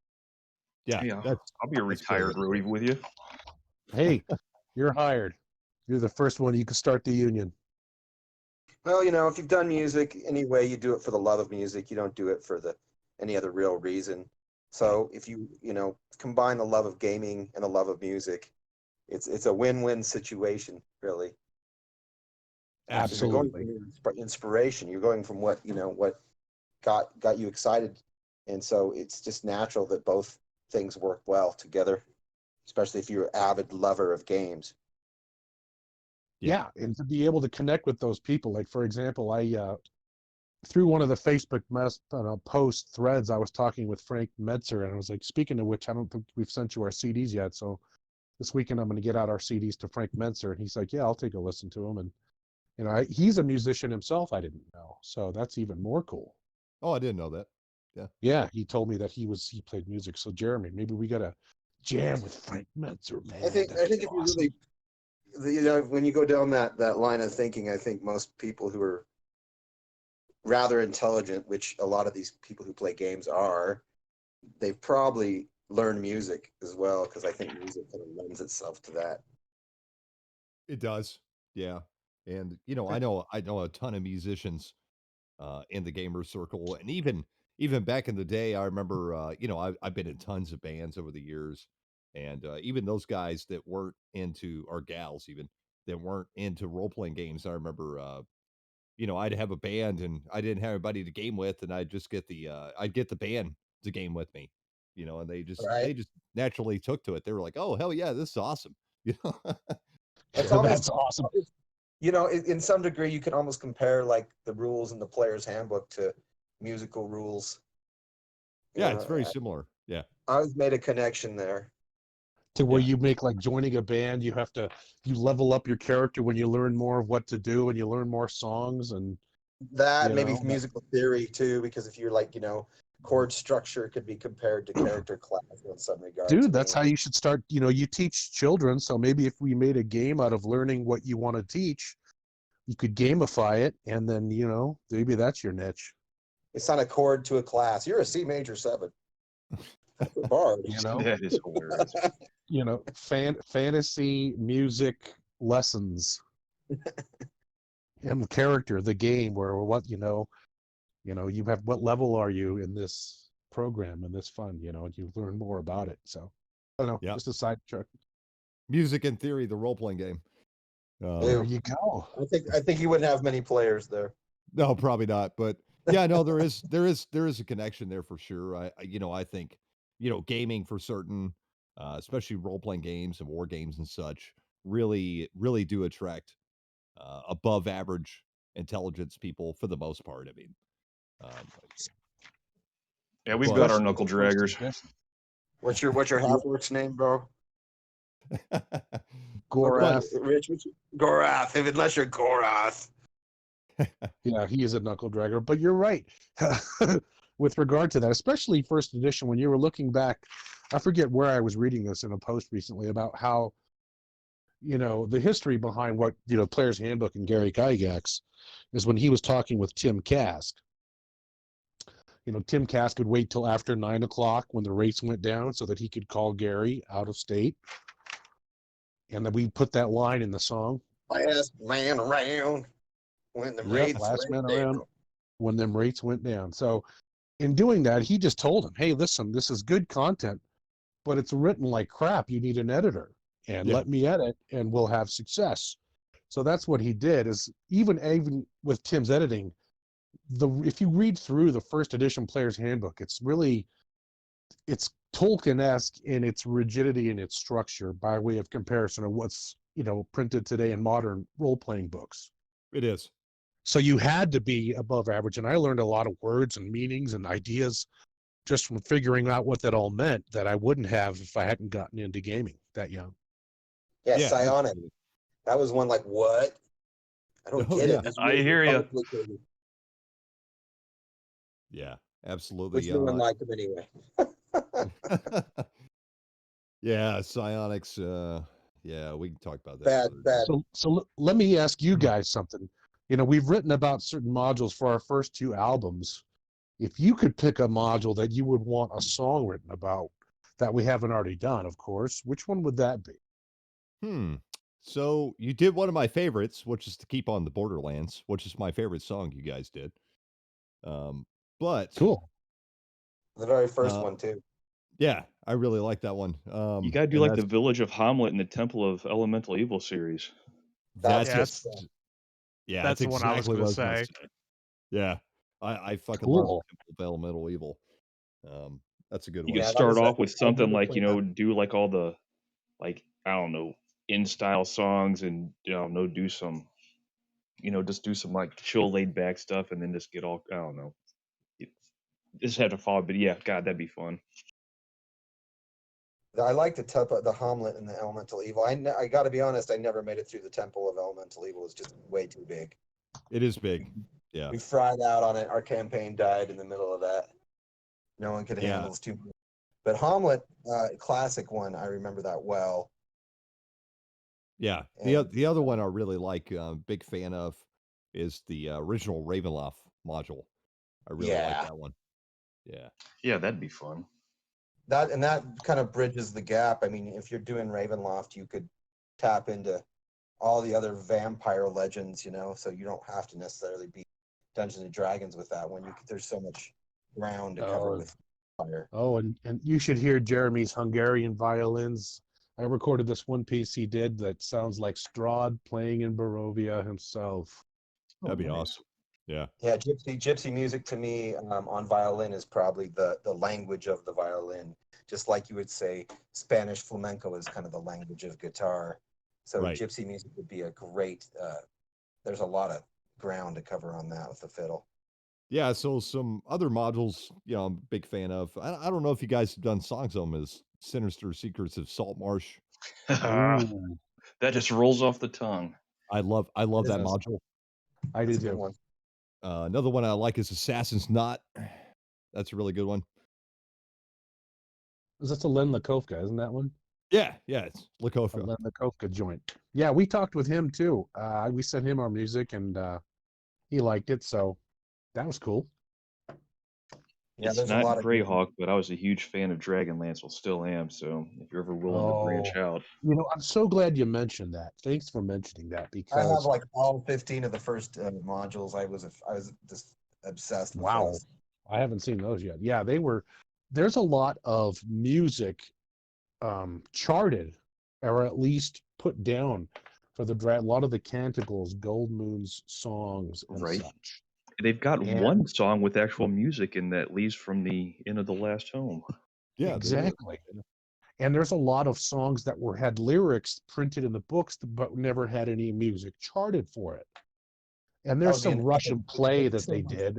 That's always going around the circles. But that's another route that I was going to talk to Jeremy about, is about finally just putting all these songs together and finally writing music for them. The fan base would just go nuts, I'm thinking, if they were That'd be I'd a love to check triple it out. album, dude. That'd be huge. There's so much Dragonlance, just so much of it. And there's so Dragonlance. much of it that's been done poorly that it'd be great to have some people actually, put some time and effort into it. I like that as a Yes. project. I mean, that would be inspiring. Yes. just because I like Yes. the module so much. Cool. I'm glad Even you though I don't mentioned think that. a lot of people, some people probably disagree with that. I think some people Oh, put them in a bad light. Yeah, what, they the do. Dragonlance modules? Yeah. And I don't think it's deserving either. I think those were great modules. I always loved Dragonlance. I'm not as big a fan as Dave. I think Dave is the biggest Dragonlance fanboy ever, but I Oh, I really don't know, love. Dave. I might be, in agreement just because it was this timing thing when those Yeah. came out. It was like prime time D&D when I was buying those modules when they came out with, it was just that time when, I was gaming a lot as a kid and it was really popular. Yeah, I've always loved Dragonlance. The novels are awesome. I love the modules. I love the video games. I love the whole deal. The world is excellent. The world of Dragonlance is one of the best D&D settings ever. It's just great. Yeah, I think you could go. I mean, they got the Dwarven city, and that would be fun. I mean, that's kind of Mordor inspired, but that would be a fun subject matter, and you could write a whole album of Dwarven songs about that. Yeah, yeah. And then Dragon songs could take you 2 albums. Oh, sure. Legend of Huma, and we could write about Huma and all Yeah. of that stuff, and Raceland. I mean, that is really, really something that I'd love to. Of course, I think WotC owns all that shit too. So I guess if we're gonna say fuck you, we're using Greyhawk, we'd really go out on a limb to do this. But Yeah. I'd be down for it, man, because I loved, and I sound like Bubba on Forrest Gump. Forrest, I've read every Dragonlance trilogy there is. I've read Chronicles, Legends, Second Generation, Sum of Flame, New Age, War of Souls, Dark Disciple, Lost Chronicles, all of it. So I Yeah, had, it'd be I good. had Got me beat. Even I haven't read them all. Hires at the Wizards, it'd be just like, well, we need you to do music for all these, and then we could actually be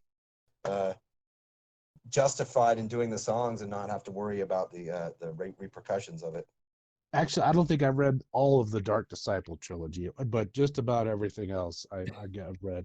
But yeah, that's, you could literally do a meme with Bubba and Forrest where he just keeps naming trilogy after trilogy and trilogy, and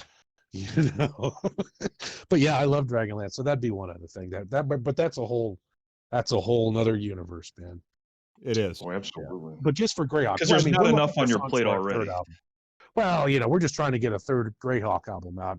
I think we have one more in us to try and get some of these ones. Like Desagican is one of mine. I'm like, wow, that thing was so big, because we left a lot out that I wanted to keep in there that we just did not have the room for. It's just cutting room floor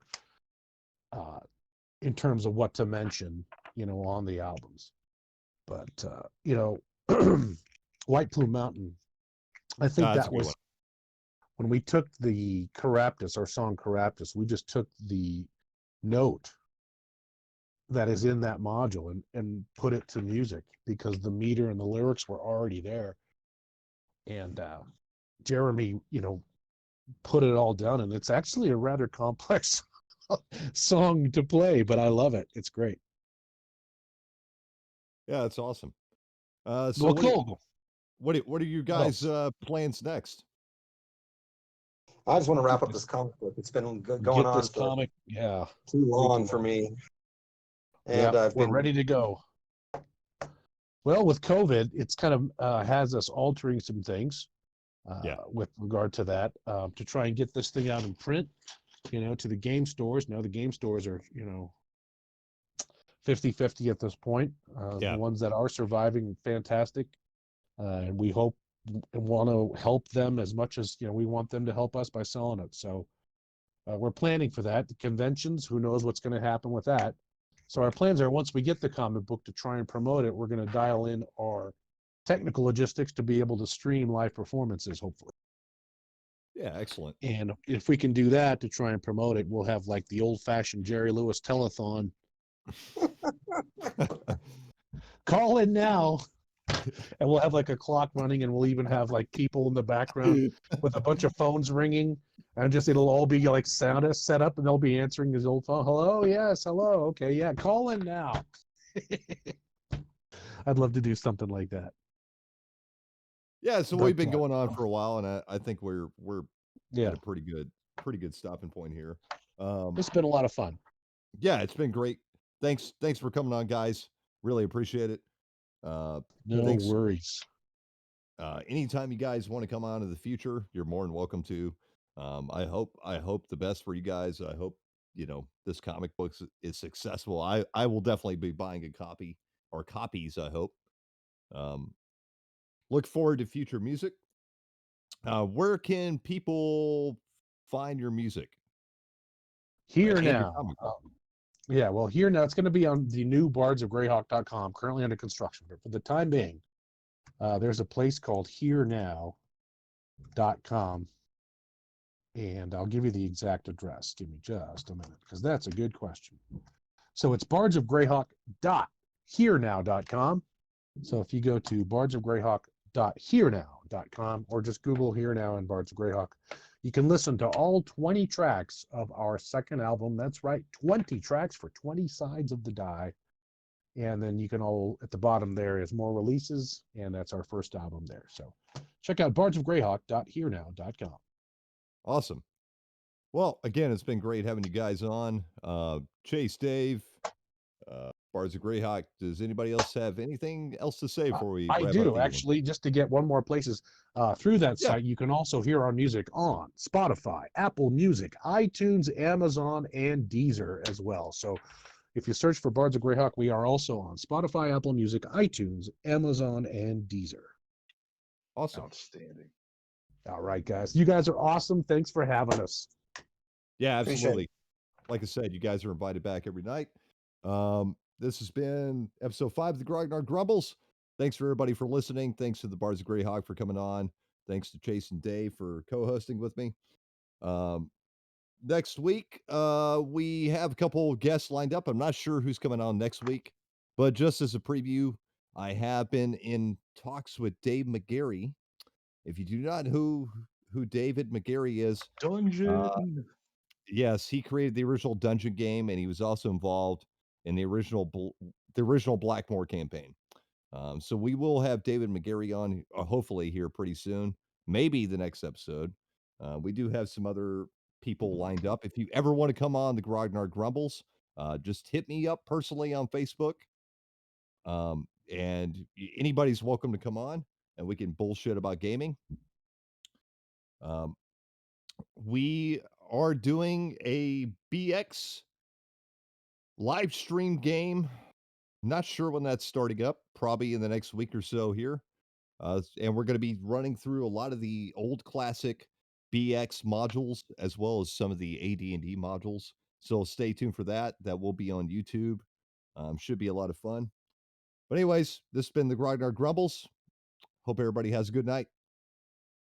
All right. Thanks, Night, guys. everybody. Thanks for having us. 2D4 Until next cheers to time. everybody. All right. Bye-bye. I mean...